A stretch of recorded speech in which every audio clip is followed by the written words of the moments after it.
Hello mga kasimple! Ayan, for today's video, mag-prepare na naman tayo ng ating sarili para papunta tayo sa work. Ayan, chismisa na naman tayo. Panibagong issue na naman ito mga kasimple. Panibagong chismis para sa inyo. I-share ko lang sa inyo mga kasimple. Noong single mom talaga ang kasimple nyo mga kasimple. Hay naku mga kasimple. Talagang kinakahiya talaga ako mga kasimple ng aking mga alam nyo na, kinakahiya ang kasimple nyo dahil single mom at nagkabuntis-buntis daw. Ay, nag-abroad naman ang kasimple nyo mga kasimple. Ayan, kinakahiya talaga. Ay, mabubuntis na naman yan doon sa abroad. Kaya wala na talaga yung pag-asa mga kasimple. Kaya sasabihin ko sa inyo, huwag talaga kayong mapanghusga sa mga taong nabuntis at hindi nyo alam ang mga totoong pangyayari. Sa lahat ng mga single mom dyan, ay proud na proud ang kasimple nyo dahil masisipag po ang mga single mom. At sana makahanap din kayo ng taong totoong magmamahal sa inyo. Ayan mga kasimple. Kaya ito na nga, balik tayo sa chismisan. Noon nga talaga mga kasimple, sinasabi ng tao, wala na yan talagang pag-asa. Ay, wala na talaga, alam nila talaga ng mga kasimple, ay nakahanap talaga ako ng taong magmamahal sa akin na afam. Kaya ayan talaga kasimple, kuntisan talaga sila. Nakilala na nila ako noon, ay hindi nila ako kilala. Talagang nandudura sila sa akin. Kahit marumi na daw ang babaeng to, ay nabuntisan, nakakahiya naman talaga mga kasimple. Pero sa awa ng Diyos talaga mga kasimple, sa pag-pray ko talaga, sabi ko hindi ko na talaga uulitin ang nangyayari sa akin. Nag-pray ako kay God at talagang dininig niya. Sabi ko, ikaw na bahala sa akin God. Panalig ko sa iyo ang lahat.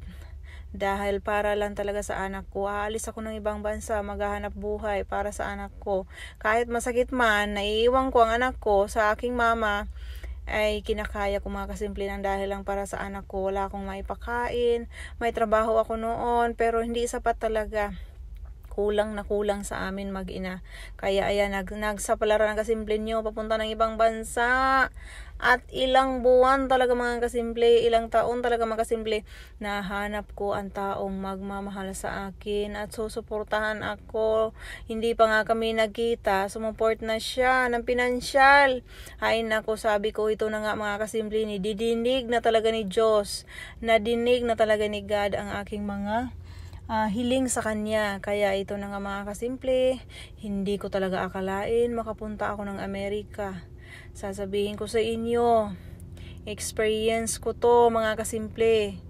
Sa mga single mom dyan, huwag kayong mawala ng pag-asa. Basta kayod kayo, huwag kayong mahiya. Para sa anak nyo, mag-hard work lang talaga kayo at pray talaga ang kailangan mga kasimple. Prayer talaga ang number 1. Dinigin tayo ng Diyos at kailangan din nating kumilos para tulungan tayo. Kaya sasabihin ko paulit-ulit sa inyo, huwag po kayong mawala ng pag-asa.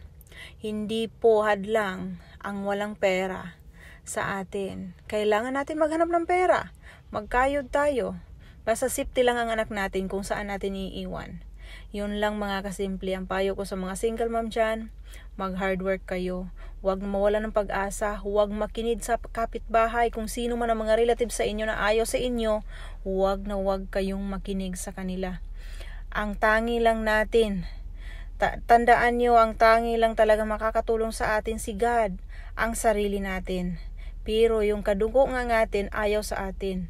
Kaya ayan na nga mga kasimple, sabihin ko sa inyo, mangangarap lang tayo. Panalangin number 1. Ayan, para sa ating mga anak, pamilya. Ayan, thank you sa lahat po ng laging nanonood ng aking videos. Maraming salamat sa inyo. Thank you guys. God bless all. Maraming salamat. Ingat kayo lagi mga kasimple. Be humble lang tayong lagi ha. Humble lang tayo nito. Kahit wala tayong mga kasimple, pagod na pagod lagi, hala.